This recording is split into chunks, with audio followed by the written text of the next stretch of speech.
Hello, beautiful souls. Welcome back to Dark Desire Studio. Before we dive into today's story, I just want to take a moment to say thank you. Thank you for your love, your support, and for being part of this journey with me.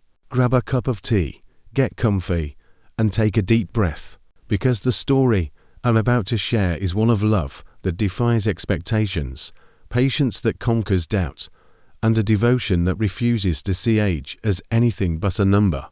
A love that sees the soul before the years. So relax, let your heart open, and let's get lost together in this emotional tale. A billionaire came home early and froze when he saw his maid doing this to his triplets. There she was, on the floor of his marble kitchen, Amber Robinson, her sleeves dusted in flour, laughing with Aidan, John, and Lisa as they shaped messy cookies into hearts. The sound of laughter, his children's laughter, filled the room for the first time in years. Edward Wallace stood at the doorway, speechless. How could one woman, a stranger, do what doctors, tutors, and therapists couldn't? Oh, now, let me tell you how this incredible moment came to be. And where are you watching from? Comment below. Subscribe to this channel to support our growth. Amber Robinson stood by the cracked window of her small apartment, mopping the floor as the neighborhood's evening chatter floated in from outside. She was 27, young, but life had already given her its share of lessons. Every day was the same. Scrub, clean, earn enough to keep her siblings fed. And yet, even in weariness, her heart stayed soft. She believed kindness could still change things. Then her phone rang. A number she didn't recognize. Good evening. Am I speaking to Miss Amber Robinson? Yes, this is Amber. This is from Wallace Estates. You applied for a housekeeping position 3 weeks ago. Her pulse skipped. Yes, sir. You've been shortlisted. The job is for Mr. Edward Wallace. He has 3 young children.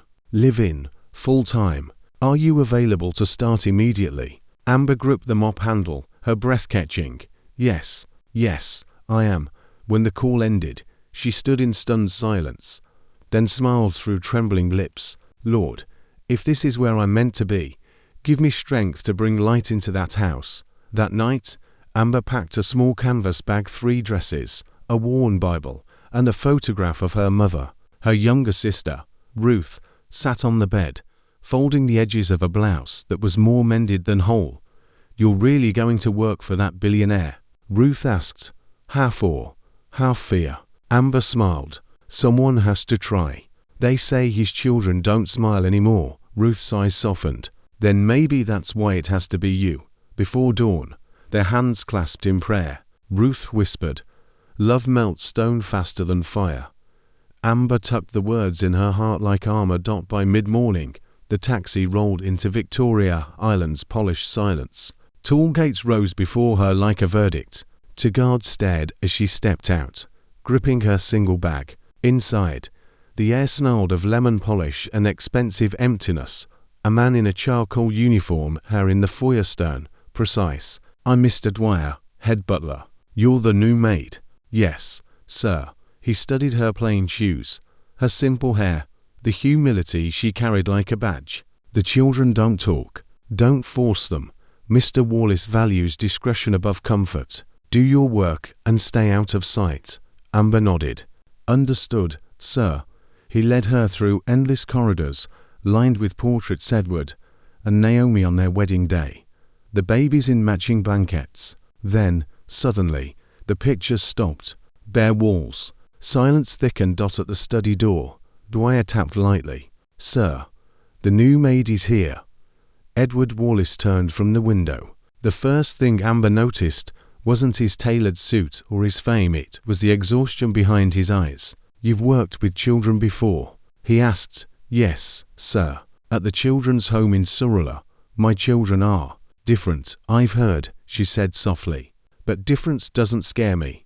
For a heartbeat. His guarded gaze flickered, then hardened again. They eat at 8, 12, and 6. Lights out by 8. If you can't manage them, tell Dwyer. He'll arrange your transport home. From somewhere above, faint cries echoed down the hall. Thin, sharp, exhausted cries. Edward's jaw tightened. "They're awake," he muttered. "Your test begins." The nursery was beautiful, but cold. White curtains swayed gently, toys lined up in military order. 3 small figures huddled apart. Aidan with clenched fists, John clutching a toy car, Lisa staring at the floor, clutching a photo.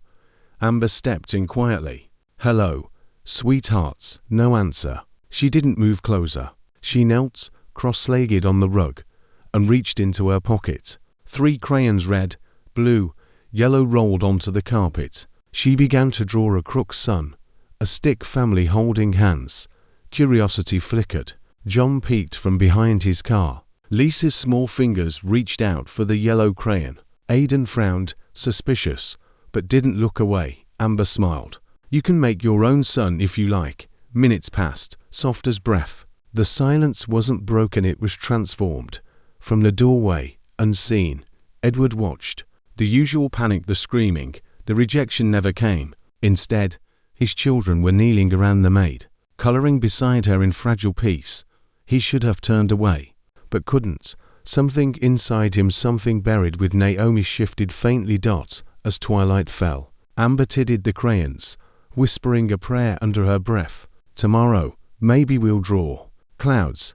She didn't know the man watching from the shadows was silently thanking heaven for a stranger who dared to kneel on his marble floor and bring color back into his grey world. Morning came to the Wallace mansion like a ritual, quiet, careful, and cold. Amber Robinson woke before sunrise, tying her hair beneath a scarf as the first pale light spilled across the marble floors.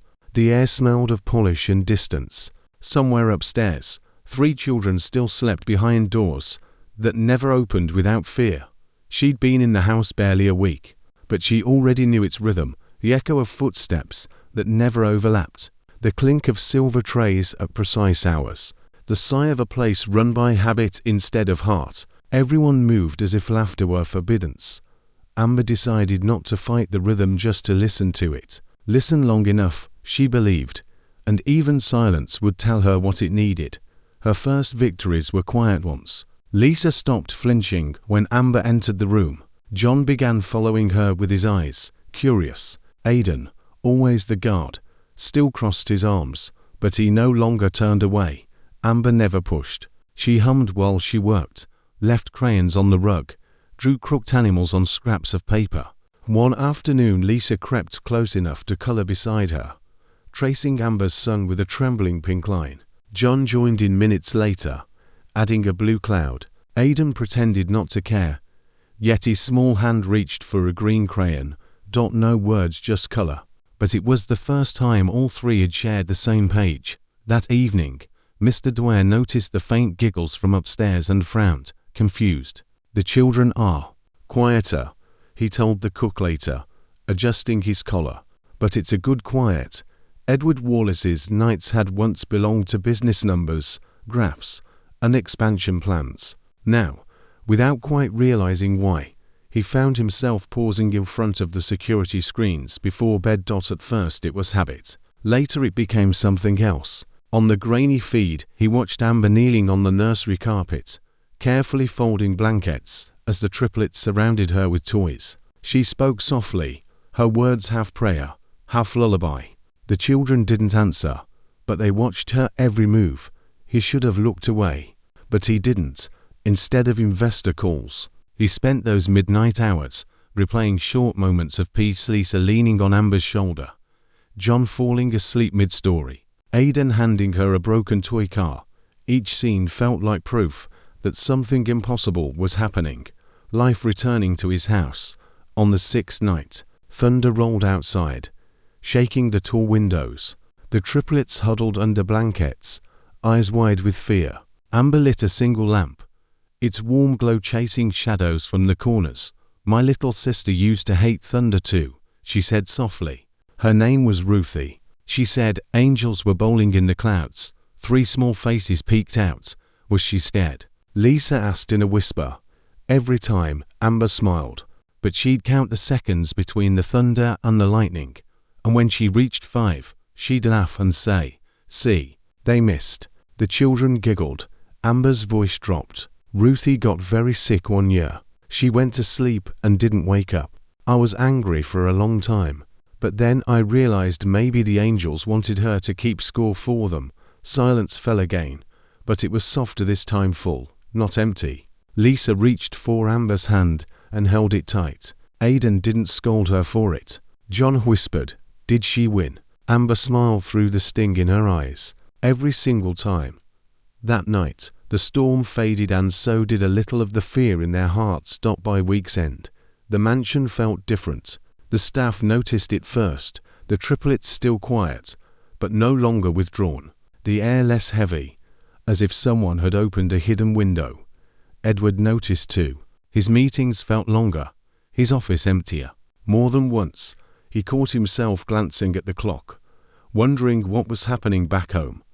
He'd never admit it aloud, but he'd begun to anticipate those nightly check-ins with the monitors. He told himself it was fatherly duty. Deep down, he knew it was longing for something he couldn't yet name. It was nearly midnight when Edward returned from a dinner meeting, tie loosened, exhaustion pressing at his temples. The mansion should have been silent. Instead, faint laughter drifted down the hall. He stopped. Laughter. He followed the sound to the kitchen doorway and froze. Amber sat cross-legged on the tiled floor, hair messy, apron dusted with cereal flakes. Lisa perched on her lap, giggling between spoonfuls of porridge. John leaned against her shoulder, pretending to feed a doll. Aidan stoic. Stubborn Aidan was trying not to laugh as Amber made faces with a wooden spoon. A soft gospel tune floated between them, her voice low and tender. When morning comes, the heart still sings, for love remembers everything. The triplets clapped along, their laughter bright as glass chimes. Edward stood unseen at the doorway, breath caught. For the first time since Naomi's funeral, joy sounded real and guarded, alive. He whispered into the dim kitchen air. For the first time, they're eating because they want to, not because they're told to. He stayed there until the song ended, afraid that moving might break the spell. When Amber finally noticed him, she only smiled calm, unstartled, and whispered a gentle good night before leading the sleepy children upstairs. Edward remained alone in the quiet kitchen, the echo of laughter still circling the walls. For the first time in years, the silence that followed didn't feel empty. It felt like promise. The next morning brought clouds, heavy, grey, endless. For 3 straight days, rain lashed against the mansion windows, drumming like restless fingers. The triplets grew uneasy. Thunder reminded them of that terrible night years ago, when everything changed, when sirens had wailed louder than the storm outside their mother's hospital room. Lisa whimpered at every rumble. John hid under his blanket. Even Aidan, always the tough one, sat frozen beside the window, jaw clenched tight. Amber noticed it all. She always did. At lunch, when another crack of thunder made Lisa drop her spoon, Amber smiled softly. "You know what I used to do when it rained like this," she said. 3 small faces turned toward her. "I'd go outside. I'd dance until I forgot what I was afraid of." John blinked. "Dance? In the rain?" Amber grinned. "Why not? The rain washes away fear if you let it." The triplets stared at her as if she'd said something impossible. Maybe she had. That afternoon, while the staff whispered about the storm and drew the curtains tighter, Amber did the opposite. She opened the back patio doors and stepped out barefoot into the drizzle. Rain kissed her face. Her laughter rang out, light and free. The children watched from the doorway, speechless. "Come see what rain sounds like when you dance with it," she called. Lisa shook her head, clutching her doll. John frowned. "We'll get sick." Amber twirled once, arms open to the sky. "Only if you forget to laugh." Aidan stared, torn between curiosity and caution. Then, as if something in him broke free, he took one step forward. Then another. Lisa gasped. "Aidan," but he just smiled, small, shy, and stepped into the rain beside Amber. The others followed. Soon the backyard was alive, 3 little voices shrieking with delight as they splashed through puddles, chasing Amber across the wet grass. Lisa spun with her arms wide, her laughter echoing louder than thunder. John stomped in puddles, yelling, "Take that, rain!" Aidan's face glowed brighter than Amber had ever seen. It was chaos. Beautiful, holy chaos. Amber joined them, hair soaked, dress clinging to her knees. She danced until all four of them were breathless with joy. Edward arrived home earlier than expected that day, briefcase in hand, rain dripping from his coat. The front door swung open to the sound of laughter, real laughter, and the rhythmic beat of raindrops. For a moment, he thought he was dreaming. He followed the noise to the garden and stopped dead at the sight.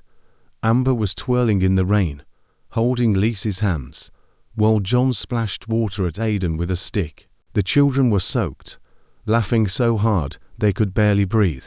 Amber's voice carried above the rain, warm and full of life. Edward couldn't move. He just stood there, water sliding down his face, unable to tell if it was rain or tears. He hadn't seen his children this alive since Naomi's last birthday, the one where they danced in the garden too. Back then, Naomi had worn the same kind of joy Amber carried now. It struck him like lightning. He had spent so long building walls to protect his children from pain that he'd trapped them inside it. Amber hadn't broken the rules. She'd broken the silence.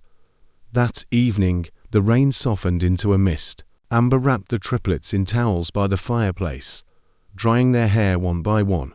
"Don't tell Mr. Dwyer," John whispered. Amber winked. "It'll be our secret." When Edward entered the living room, the children froze, expecting scolding, maybe worse. But instead, he crouched beside them, studying their flushed faces, their dripping curls, their shining eyes. For a heartbeat, he saw Naomi in each of them, and something inside him cracked open. Lisa reached out timidly. "Daddy." "We danced." His throat tightened. He smiled. "I saw." Amber stood nearby, watching quietly. She didn't expect thanks. She didn't need it. But the look he gave her, a look full of awe, confusion, and gratitude, said everything words couldn't. Later that night, after the children had fallen asleep, the house glowed with a different kind of warmth. The thunder outside was distant now, replaced by faint giggles drifting from the playroom upstairs. Edward stopped in the hallway, listening. That laughter, so light, so real. It was something he'd stopped believing in. He leaned against the wall, eyes closed, and let the sound fill the empty parts of him.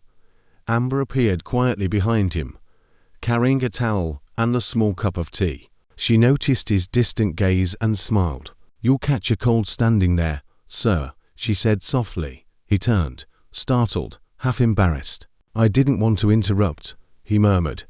"It's good to hear them." Amber nodded, offering the towel. They missed being heard. Their eyes met briefly, a moment of understanding, fragile but real.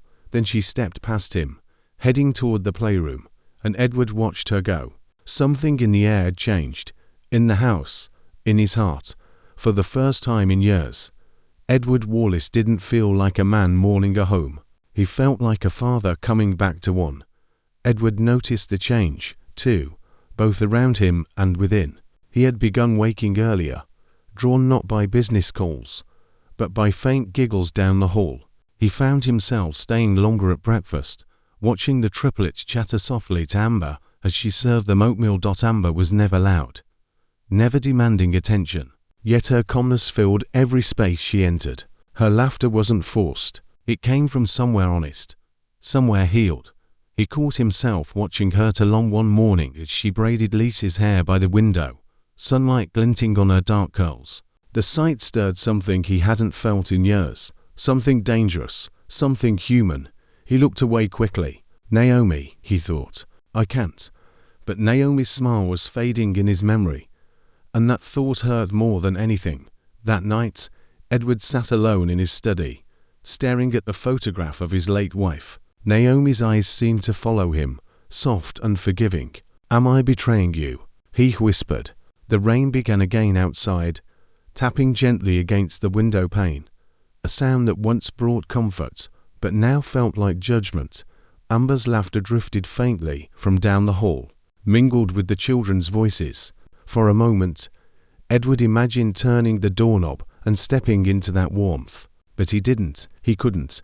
He leaned back in his chair, rubbing his temples. How can I feel this? He murmured to himself, when her memory still fills this house. Guilt was a familiar storm, one he thought he had learned to live inside. But now, with Amber in his home, it began to rumble again. Amber, meanwhile, noticed none of his turmoil. Her world was the children, their laughter, their healing, their slow return to light. She spent afternoons teaching them simple chores, folding napkins, setting the table, arranging flowers from the garden. When Lisa broke a vase one day and burst into tears, Amber knelt beside her and whispered, "Things break so love can mend them." Edward overheard it from the doorway and froze. Those were words Naomi used to say. Later that night, he asked her quietly, "Where did you learn to speak to children like that?" Amber smiled. "From losing things I couldn't fix. It teaches you how to handle the ones you can." Her eyes didn't flinch. Her kindness wasn't fragile. It was forged, and Edward felt the storm inside him shift again. It was late, almost midnight, when Edward found himself wandering toward the playroom. The triplets had fallen asleep after a long day of games, curled together under a blanket fort. Amber sat nearby, tidying their toys, humming softly to herself. He hesitated in the doorway, then spoke. "You've done more for them in a month than anyone has in years." She looked up, surprised. "They just needed someone to see them, sir." Edward stepped closer, hands in his pockets. "I used to see them," he said quietly. "Before Naomi died, I used to know every sound they made." Then the silence came, and his voice caught. "I didn't know how to be their father anymore." Amber listened, her expression gentle but steady. "Grief doesn't just take the people we love, it takes the parts of us that love them." He met her eyes. "Do you ever stop missing someone?" She shook her head. "No, but one day, missing them hurts less than remembering them." For a long moment, they stood in the dim light, to souls bound by loss, but divided by circumstance. Then Amber spoke again, softly but firmly. "You can honor her memory, Mr. Wallace," she said, "and still choose joy." Her words hit deeper than she knew. Edward's chest tightened, not from pain, but from something rising beyond it. Gratitude, hope. He wanted to thank her, to say something that matched the weight of what she'd given him. But before he could, a faint cry shattered the calm. "Lisa!" Amber turned instantly. The little girl's voice came again, weak, trembling. Amber rushed to the corner of the playroom, where the blanket fort sagged. Lisa's small body slumped sideways, skin hot to the touch. "Sir, she's burning up." Amber gasped. Edward dropped to his knees beside them. "Lisa, sweetheart, can you hear me?" Her eyelids fluttered. A whimper escaped her lips. John and Aidan woke, frightened. "What's wrong with Lisa?" Amber gathered Lisa in her arms, her voice calm but urgent. "We need to cool her down. Towels, water now." Edward obeyed without hesitation, his executive composure gone. Together, they worked silently, frantically, wiping her forehead, fanning her face, whispering reassurances. Minutes felt like hours. Lisa's breathing steadied slightly, but her fever still burned high. Edward looked at Amber, fear breaking through his usual control. "We'll call Dr. Taylor now." Amber nodded. "I'll stay with her." And she did, holding the little girl close, rocking her gently as thunder rumbled again outside. As the doctor's car headlights flashed through the rain an hour later, Edward stood by the window, fists clenched. Amber's voice floated softly from the bedroom, a lullaby he didn't recognize. The same calm tone she'd used to heal his children's hearts now worked to ease his fear. The doctor examined Lisa, nodded, and murmured reassurance. A severe fever, nothing more. But to Edward, it felt like the universe testing him again. When the doctor left, Edward found Amber still sitting at the bedside, Lisa's small hand in hers. "She be okay," Amber whispered. "Children are stronger than they look." Edward looked at her, really looked, and saw more than a maid, more than a savior for his children. He saw the strength he'd lost, reflected back at him through her courage. The storm outside had eased to a drizzle, but inside him, it still raged. not of grief this time, but of awakening. And as he stood there watching Amber hum softly to his daughter, Edward realized something he tried to deny. The silence Naomi left behind had finally begun to speak again, through the voice of another woman brave enough to love what was broken. The Wallace mansion had learned to breathe again. Laughter had returned. The triplets raced through the halls, Lisa's giggles echoing, John chasing her with a paper plane, Aidan pretending to be their bodyguard. Amber's laughter drifted alongside theirs, soft as sunlight through a curtain. But life had a cruel way of testing the hearts. It had just begun to heal. It started with Lisa. That morning, she didn't come down for breakfast. Amber found her curled up beneath the blankets, cheeks flushed, breathing shallow. When she placed a hand on her forehead, her heart dropped. Fever, burning hot. Within hours, John began to cough. Aidan complained of aching bones.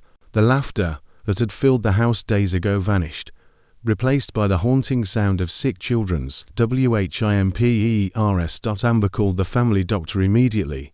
Pacing by the nursery window, he arrived, checked their temperatures, and frowned. It's likely viral, but their immune systems seem weak. Keep them hydrated. Sponge baths, light meals. If it worsens, take them in.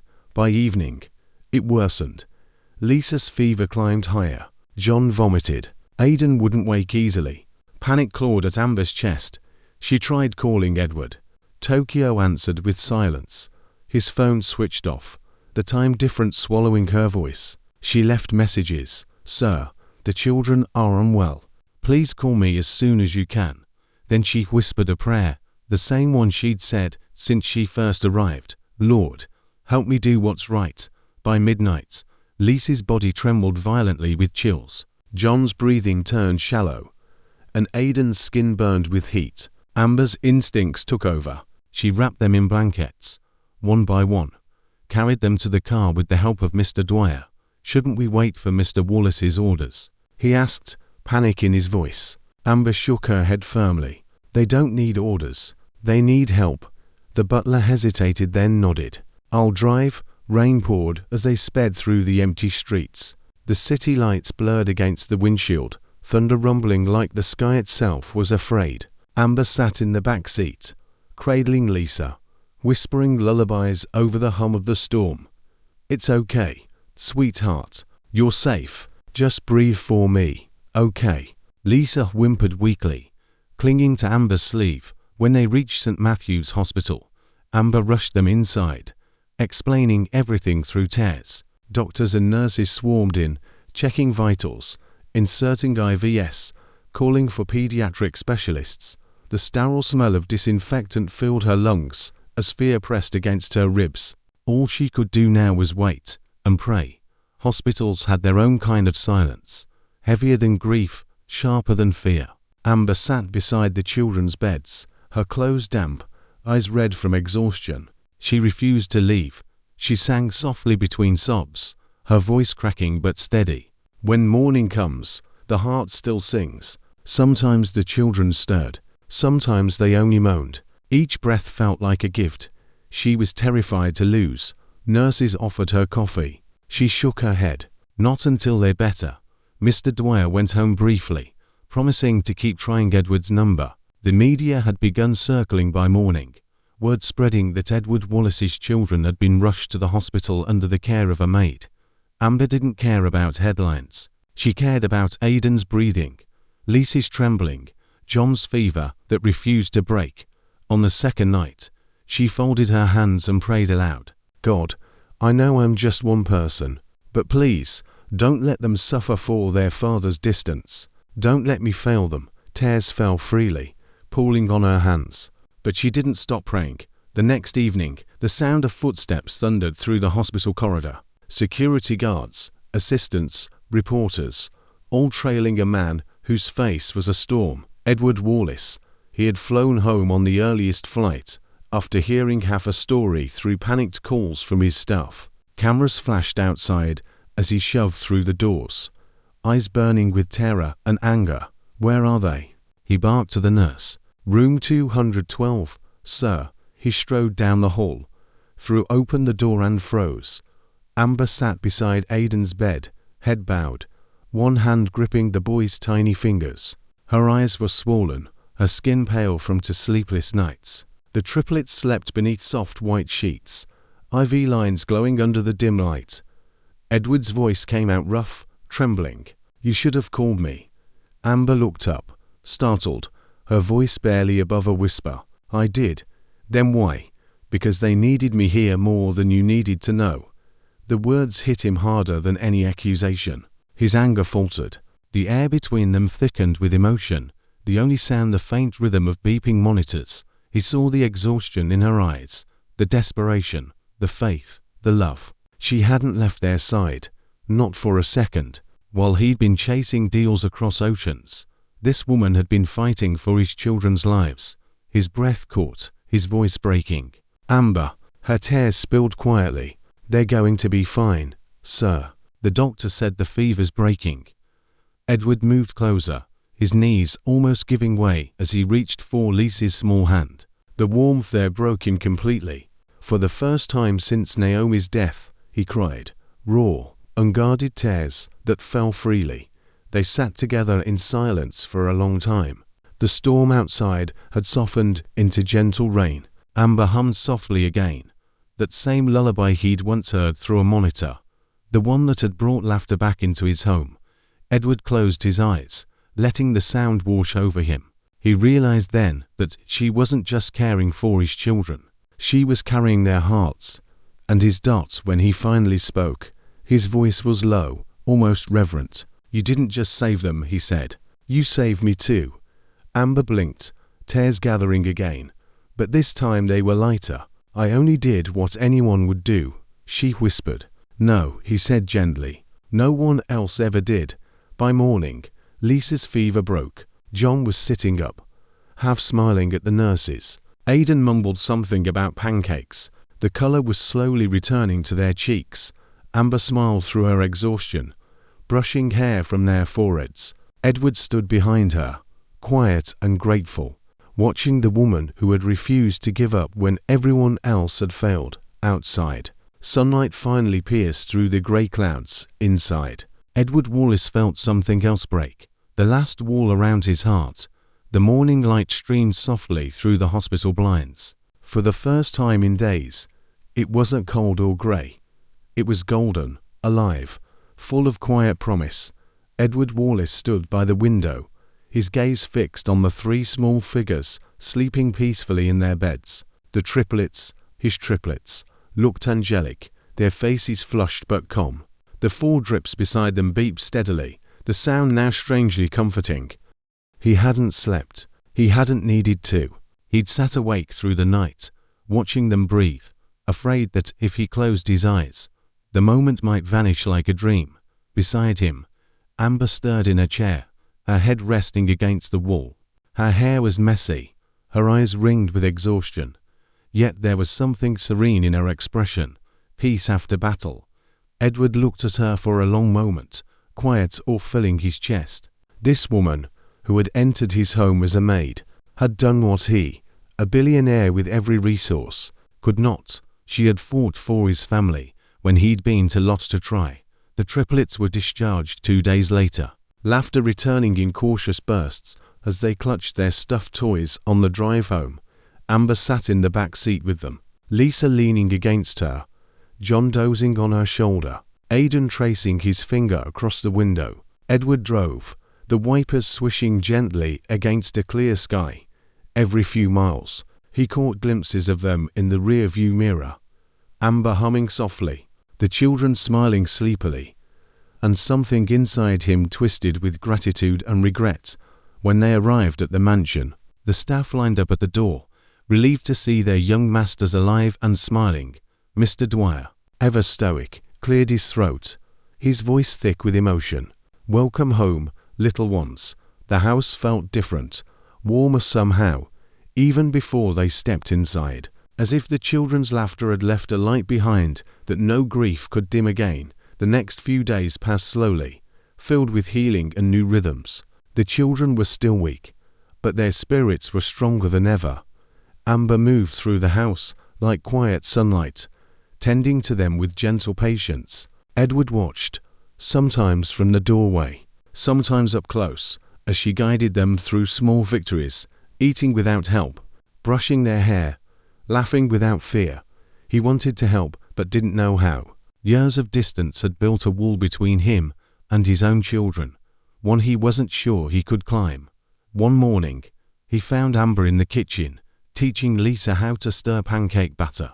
Flour dusted the counter, laughter echoing softly. "I used to make these with my mom," Amber said. Smiling down at Lisa, she said, "Every pancake is a smile waiting to happen." Lisa giggled. "Can Daddy make one too?" Edward froze at the doorway. Lisa hadn't called him Daddy since Naomi's funeral. Amber turned to him, eyes warm. "Well, Mr. Wallace, care to make the first smile?" He hesitated, then stepped forward, rolling up his sleeves. His first pancake came out lopsided, half burnt. The triplets erupted into laughter, and Amber smiled. "Perfect," she said. "It looks like you." Edward laughed, really laughed, for the first time in years. From that morning on, Edward made a quiet vow to learn his children again.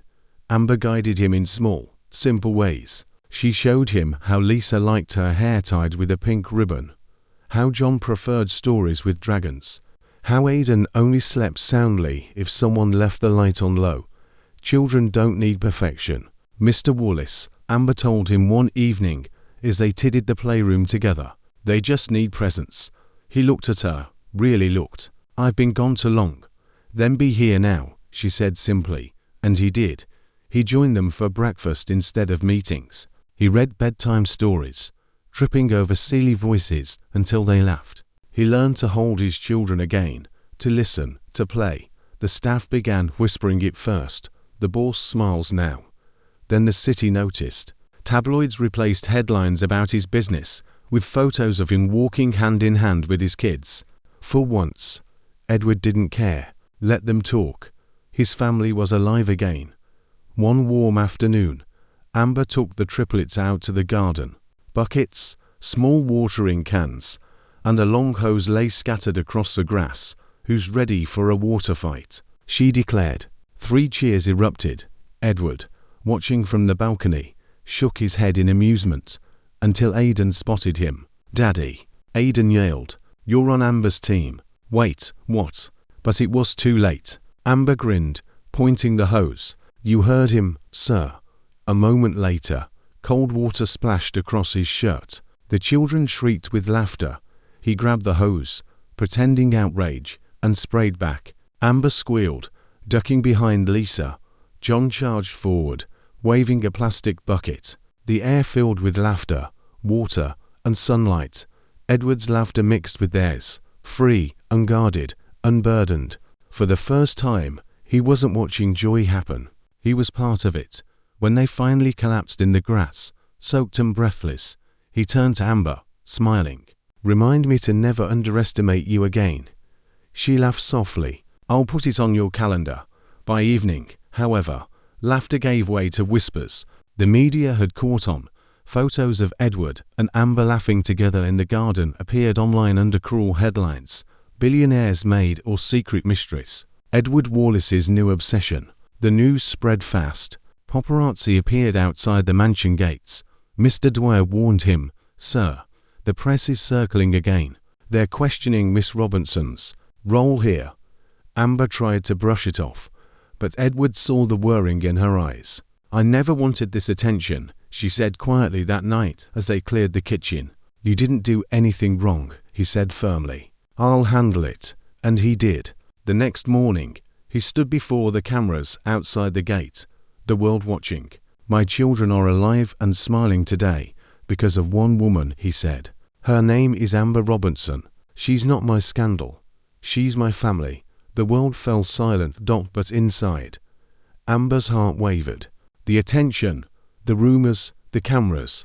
It wasn't what she'd come for. She feared it would hurt the children again. Late that night, she began to pack her small suitcase. She didn't hear Edward at the door until he spoke, his voice low and raw. "Leaving." Amber froze, tears welling in her eyes. "They don't need more headlines, sir. They just need peace." He stepped closer, shaking his head. They need you. Her voice broke. I was just supposed to clean floors, not hearts. Edward smiled faintly, eyes glistening. And yet you did. He reached for her trembling hands. Stay, Amber, not as our maid, as part of our family. Tears fell freely now, hers and his. For once, the mansion didn't echo with grief, but with the soft hum of two hearts finally unafraid to be heard.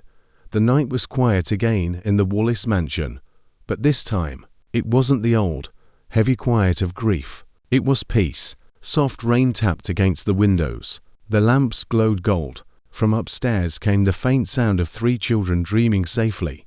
Amber Robinson stood by her small suitcase at the edge of her bed, hands trembling. She'd folded everything neatly. Her modest dresses, her worn Bible, the photograph of her sister Ruthie. It wasn't much, but it was all she owned. Her heart felt heavier than the bag itself. She had promised herself she would only stay until the children were whole again. Now that they were smiling, laughing, living, it was time to leave before the world's noise ruined it all. She picked up the suitcase handle and turned toward the door. Edward Wallace was already standing there. His sleeves were rolled up, his eyes tired but calm. The kind of calm that came from knowing what you couldn't afford to lose again. Leaving without saying goodbye. He asked quietly. Amber froze. It's better this way, sir. The press won't stop talking. I don't want the children dragged in too. Amber. His voice broke through her words, low but certain. You are the best thing that's happened to them. To us. She shook her head. You don't owe me gratitude. It's not gratitude. His voice softened. It's love. Her breath caught. Don't say that. He stepped closer, his tone still gentle. Why not? You think I don't know what love looks like? It's you, sitting by hospital beds for nights without sleep. You, teaching my children to laugh again. You, reminding me what it means to live. Amber's tears spilled silently. And what happens when the world twists that love into something ugly? Edward smiled faintly. Then let them twist. The world didn't give me this family, and it won't take it away. For a long moment, they stood there, silence folding around them like a prayer. From upstairs, a soft voice broke the stillness. Daddy. Lisa stood at the top of the staircase, clutching her stuffed bear. Behind her were John and Aidan, rubbing their sleepy eyes. Amber quickly wiped her tears. Back to bed, little ones. It's late. But Lisa shook her head. You're leaving, aren't you? Amber opened her mouth, then couldn't speak. John's voice trembled. You can't go. You're our light. Aidan, always the quiet one, stepped forward and said softly, if you leave, the house will be sad again. Amber's knees gave way, tears falling freely now. Oh, my darlings. The triplets ran to her, wrapping their arms around her waist. The hallway filled with the sound of small sobs and bigger hearts.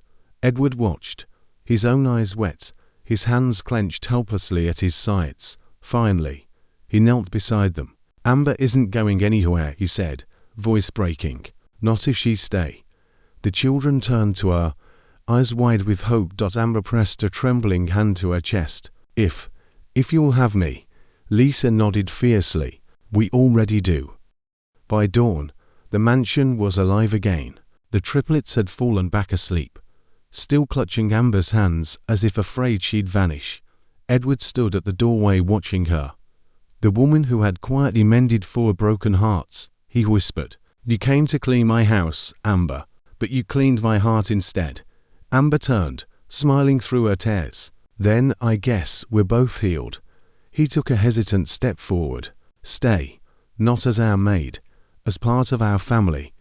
Amber's answer was a whisper that carried through the still morning air. Yes, the Wallace mansion no longer looked like a monument to loss, where dust had once settled. Laughter now bloomed. The walls held children's drawings, flowers filled every room, and the sound of piano music drifted down from the parlor. Lisa learning her mother's favorite song. John was building model planes with Edward on the study floor. Aidan was in the garden, racing their golden retriever, and Amber, Mrs. Robinson Wallace now, stood on the balcony, sunlight glinting off her wedding ring. She watched her family below. Edward came up behind her, wrapping an arm gently around her waist. "Looks like we finally built something worth keeping," he murmured. Amber smiled. "Not built, reborn." He kissed her forehead. "You were our miracle. And you," she said softly, "learned to dance in the rain." Later that afternoon, the triplets tugged at their parents' hands. "Come play with us," Lisa cried. "In the rain?" Edward asked, glancing at the gathering clouds. Aidan grinned. "That's how we started." Amber laughed, a sound full of warmth and memory. "Then let's start again." Moments later, they were outside. The same garden, the same rain, but a new beginning. The five of them twirled under the drizzle, laughter rising with the rhythm of falling drops. The mansion's windows glowed with light, reflecting a family reborn. And in that golden, rain-soaked evening, Edward Wallace finally understood what he had been missing all along. It wasn't wealth. It wasn't success. It was this, the sound of his children laughing beside the woman who had taught him how to love again. The mansion that once mourned now smiled, and every raindrop that fell whispered the same truth: love doesn't rebuild what was lost. It creates something new. Thank you for listening, and for being part of Dark Desire Studio. Until next time.